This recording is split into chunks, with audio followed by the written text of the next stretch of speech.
কোন রাতে কোন বই, চশমা দুটো তিনটে খাবে, দুটো তিনটে একই ফ্রেমের চশমা, সামোবারে একবার তৈরি করে রাখা কফি ঠিক কত সময় রাখা যাবে, আর রোজ ঠিক রাত ৯টার সময় আমি বাইরে পায়চারি করবো, আর তুই পেছন থেকে এসে আমার ঘাড় আর পিঠের সংযোগস্থলে চুমু খাবে।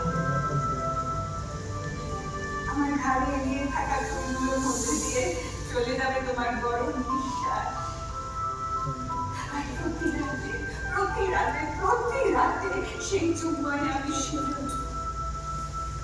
একবার তুমি ঘুরিয়ে দেবে আমার, এবার একটা হালকা আলিঙ্গন, খুব কম চাপ, যেন সৌজন্য আলিঙ্গন মাত্র।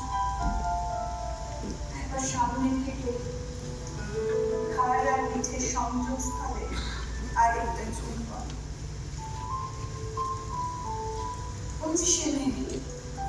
25শে মে আমাদের বিয়ের দিন, কামাল নদীর ঘাটে সেই সরাইখানায় মনে পড়ে নাটকটা?